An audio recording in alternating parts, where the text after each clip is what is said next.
या हाय दोस्तों। सॉरी मैं थोड़ा सा लेट हो गया आज वीडियो बनाने में। एक तो मैं वीडियो बनाने की कोशिश कर रही थी, बार बार ये फ़ोन बंद हो रहा था, इसका कैमरा बंद हो रहा था, मुझे कुछ समझ नहीं आया। फिर मैंने कुछ का स्टोरेज इसकी खाली की है पहले।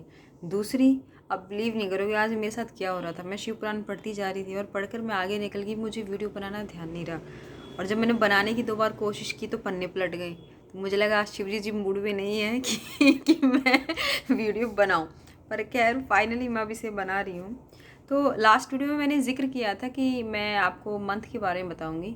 तो अभी तक इसमें कुछ ही मंथ का जिक्र हुआ है। तो जैसे ही वो सारे मंथ आ जाएंगे तो उन सबको कंपाइल करके मैं उसका एक वीडियो जल्द से जल्द आपके साथ शेयर करूँगी। आज हम जो जिक्र कर रहे हैं वो भी एक बहुत ज़्यादा इंपॉर्टेंट टॉपिक है, आप ध्यान से सुनना। कि मैंने पहले या दूसरी वीडियो में आपको ये बताया था कि शिवलिंग की स्थापना आप कैसे करेंगे। जैसे कि उसमें कहा था कि नदी हो सके तो कोशिश ये करें कि नदी के किनारे ही आप शिवलिंग की स्थापना करें। अच्छा, एक ये बहुत बड़ा सवाल है दोस्तों, जो कई बार मुझसे भी पूछा है, मैंने भी कुछ लोगों से पूछा है कि क्या शिवलिंग की स्थापना हम घर में कर सकते हैं। तो देखो, अब तक शिव पुराण में ऐसा कहीं नहीं बताया गया कि शिवलिंग की स्थापना आप घर में कर सकते हो या नहीं कर सकते हो। पर यदि आप शिवलिंग की स्थापना कर सकते हो तो उसके कुछ नियम हैं, वो आज हम डिस्कस करेंगे, उनके उनके बारे में आपको बताएंगे। तो पहले मैं ये बता दूं, शिव के 8 नाम कहे गए हैं। इनकी स्थापना करने पर उसके 8 नाम उनके शिवलिंग के कहे गए हैं। पहला नाम है जैसे कि हर, महेश्वर, शंभु, शूलपाणि, पिनाकृदिक, शिव, पशुपति और महादेव। ये क्रमशः 8 नाम इनके कहे गए हैं। तो जब आप शिवलिंग की स्थापना करने की सोच रहे हैं तो कुछ इन्हीं नामों को लेकर उच्चारण है मंत्रों के, वो करते हुए आप शिवलिंग की स्थापना कर सकते हो। जैसे कि पहले मंत्र का उच्चारण है ओम हराय नमः। इस मंत्र का जाप करते हुए आप शिवलिंग बनाने के लिए मिट्टी लेकर आएंगे। जैसे कि मैंने कहा था कि कोशिश यही करनी चाहिए कि शिवलिंग की स्थापना अगर आप कर रहे हैं तो आप स्वयं शिवलिंग को बनाएं। दूसरा मंत्र है ओम महेश्वराय नमः।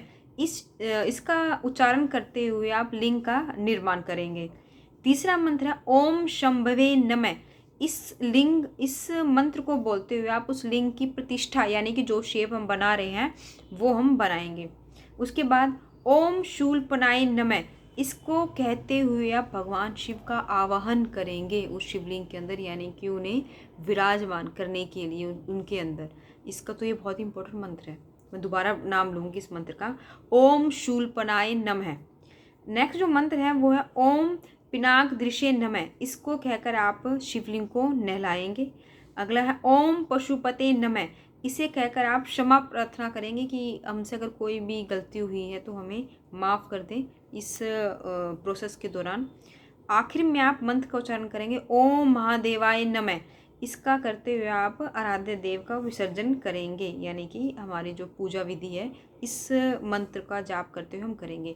तो ये वो 8 मंत्र हैं, या प्रोसेस भी आप इन्हें कह सकते हो, कि जिनके द्वारा आप शिवलिंग की स्थापना कर सकते हो। लेकिन ये दोस्तों मैं फिर से कह रही हूँ, ध्यान रहे कि शिवलिंग की स्थापना कर लेने के बाद, या फिर आप शिवलिंग घर पे या कहीं पर भी आप स्थापना करते हो इनकी, खासकर इन मंत्रों को का उच्चारण करने के बाद, तो इसकी पूजा विधि विधान से करें। क्योंकि अगेन आई एम रिपीटिंग कि इनकी पूजा के कुछ समय के साथ साथ बड़े ही विधि विधान से इनकी पूजा करनी होती है। खैर, ये थी शिवलिंग को स्थापना करने के बारे में।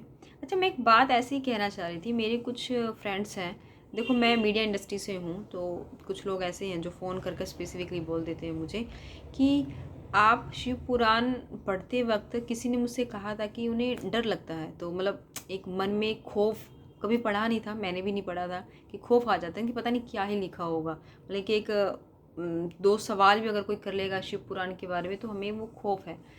तो मैं आपको अपना एक्सपीरियंस शेयर करना चाह रही थी कि ये बहुत इंटरेस्टिंग है, बहुत ज़्यादा इंटरेस्टिंग है।